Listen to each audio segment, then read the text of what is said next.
Hello, Dayton. It's a fun day. I think all of us would agree that technology has changed the landscape of healthcare. And I think one of the questions that we have is, can technology begin to change the inside of us? And I hope it can. I hope it can because we've created a dysfunctional healthcare system. Yeah. Now, it is the best in the world by far. It's one of the biggest. It is the most expensive by a long shot. And the results really in our country really are telling us that we're not getting that much better. There's a writer, her name's Erica Young, and she says this, and I love this. She said, every country gets the circus it creates. And we created this circus. But at the end of the day, I also believe we can change it. We can. But I'm not here to talk to you about our healthcare system. I want to talk about something much closer to home. I want to talk about you and I. And can the technology that we hold in our hands, can it begin to change the inside of us? I hope it can. It's important, and here's why. The United States, as a nation, used to produce more goods than any other country on the planet for decades. We lost. Now the United States produces more disease than any other country on the planet. Developed nation. Boom. We used to be the heaviest developed country. We just lost to Mexico. I don't think that's worth celebrating, to be honest with you. And I think of all the developed countries on our planet, we have the number one highest infant mortality. That doesn't make any sense to me. And the most astounding fact of all is in the United States last year, we filled 3.2 billion prescriptions, for over 300 million Americans. Now, folks, that's 100 billion pills. There's only 7 billion people that live on the planet. So how can a country with less than 5% of the world's population consume 45% of the prescription drugs? There's something wildly wrong with this equation, and quite frankly, I played a part in it, and actually, a lot of us do. There is this gigantic silo in our healthcare system, inside of the healthcare dollar, and it's called chronic disease. They say it equates to about 75 cents of the healthcare dollar. It's a big number. I just want to talk about two things. I want to talk about real disease. Those are diseases that are handed to people through no fault of their own. Like my niece, at 18 months old, she was diagnosed with type 1 diabetes. There's nothing Rosie did to create that disease state. And there are many more just like that. But wait. They say as much as 50 cents of the healthcare dollar is lifestyle-based. And by the way, it's not separate from the 75. It's actually in the 75. It's actually camouflaged or hidden. Now, when I hear that word lifestyle, I hear a lot of things, but the one thing I do hear is I hear the word choice, which means we've made maybe poor choices.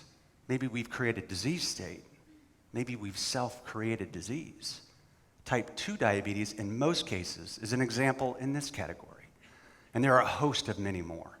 Now, the drivers for self-created disease are real familiar to me because I've either abused or ignored each one of them. And the first one is stress. I have no advice for people. PACE is kind of like my drug of choice. It's not healthy, it's just honest. But 20% of Americans take an antidepressant, 1 in 5. I'm not a doctor, and I believe in antidepressants. I think they're effective. I just think way too many people take them. For decades, I watched television commercials, and I read magazine articles telling me that there was an easy solution, a quick fix. It didn't work for me. It actually masked the real problems. I took outside information and realized it was an inside problem. Smoking is the same way. I smoked for 20 years. 45 million Americans smoke in this country. It kills 400,000 people a year in the United States. That's a big number. And it's the leading preventable cause of death in the United States. When I was a real little kid, I was in grade school, and our teacher was talking to us about smoking. So she had a lung of a smoker, if you can believe that. And then she gave us a picture of that lung, and she said, hey, you need to go home and talk to your parents about smoking. So I have a twin brother, and we're walking home, and we're promising each other that we would never smoke. And it was a gigantic lie, because 6 years later, we're at a treehouse smoking a pack of cigarettes, just the two of us. And I remember on the pack of the cigarettes, it said something like this. It said, warning, if you're pregnant, this may be harmful to your health. And that's what it said when I was 12. The price of cigarettes didn't change me. More information about tobacco didn't change me. It was an inside problem. Food consumption, it's a big problem in this country. I used to weigh 40 more pounds than I weigh today. 60% of America is overweight, 30% are obese. I looked at food labels for decades. It meant nothing to me. Ultimately, the inside of me didn't like the outside, so the outside didn't have a chance.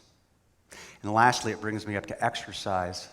80% of Americans don't get the right amount of exercise, and it's the biggest driver towards obesity in this country. Folks, the CDC is telling us this. It's a big message.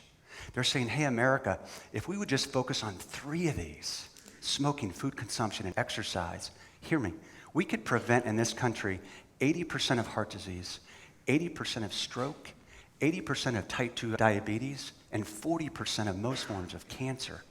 That's huge. That is gigantic. And I think as a country, wouldn't you agree we have enough data, we have enough information? The real question is why is this still an epidemic? I don't think we suffer from awareness, stuff coming at us. I think part of me thinks we suffer from acceptance. I think we fight this from the outside. Quite honestly, I think our health is an inside job. This is kind of what happened to me in my life. So I'm 49. When I was 43, I went to this app on my phone. And it asked me a lot of questions. And they were serious questions like alcohol consumption, smoking, diet, exercise, sleep. And I'm like, really? I don't even want to think about this. But for some strange reason, I decided to tell this technology the truth. And then it faced me back. It thanked me for participating. And then it said something like this. It said, hey, when you started this exercise, you told me you were 43. Your health age is 51. Wow. I've been married for over 20 years. I got 2 great kids. I love what I do. Why am I willing to play Russian roulette with 8 years of my life? The technology told me a different story. Quite frankly, it told me I was selfish. And then it gave me this gift of self-awareness, which I think ultimately gave me a gift of healthier birthdays. I think additionally, too, technology, it won't stop coming towards us. Today, this technology holds the dashboard of my health, how the inside of me is working every day, biometrics, cholesterol, blood pressure, and it will get gigantic, huge. My car has had this technology for decades. I looked at it today. I am convinced, I promise you this, there is no way I would have made it here this morning if I would have treated my car the way I treated my body for the last 20 years. Impossible. It ain't gonna work. And I think what's interesting about our dashboard in our car, if a light comes on, I got choices to make. If I ignore that, I lose something really important to me, transportation. So the only thing I would ask all of us is how important are birthdays? Pretty important to all of us. This technology will not stop. This is just an example of some of it that'll come towards us.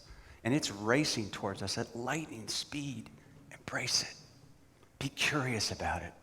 Curiosity is one of the greatest gifts on our planet. Here's a list of just some. I just want to talk about one for just a second. Diabetes care. I told you my niece, she was diagnosed with type 1 diabetes when she was 18 months old. For her 5th birthday, all she wanted to do was spend the night at somebody's house. That was her birthday wish. That's all she wanted to do. She didn't get it. She watched her brothers and sisters do it, but my brother and his wife, they were afraid. They couldn't find anyone to manage that disease for an evening. Technology is meeting people with diabetes. As soon as they test, the results can be sent to their doctor, maybe even to their parents. It's incredible. Just be curious. Because I think at the end of the day, this is not an invasion of privacy. This is our future. Stephen Covey said something really powerful. He said, look, you cannot act your way out of something you behave your way into. You can only behave your way out. And I love that. I think sometimes, I can't believe I'm about to say this out loud, but my brain is like a bad neighborhood, and I shouldn't be there alone sometimes. Yeah. And I'm not alone right now. But I think what's really interesting about that, and it's the truth, because technology was my friend, it told me the truth. It did. And look, I tell you what, I am not perfect. I make tons of mistakes. And this is not the only solution to stop the production of disease in America. But if 50% of the problem is lifestyle-based, maybe this technology tells our life a different story. Maybe that's what we need to hear. At the end of the day, we've got to come to the conclusion, we created this. We want to blame other institutions, our government. It doesn't matter. They play a gigantic role. But we created it. And I also believe we can change it. If you can imagine for a minute, what would imagine if we could aim our healthcare system, which is the best in the world by far, if we could aim it towards real disease, towards people that have real diseases, the impact we could make in the world would be incredible. But it can't, because it's really tired and it's worn out fixing self-created disease. What if we did our part, boom, and they did theirs? It would be incredible, the gifts that we could give to people, to our country, to people with real disease, to each other. Think of the kids that are watching us. What about the generation behind them? I think we've fought bigger fights. I think we've won bigger battles. I think this solution, 50% of it, is at our feet. And heck, who knows? It might even be in our hands. I think if we created it, we can change it. Thank you.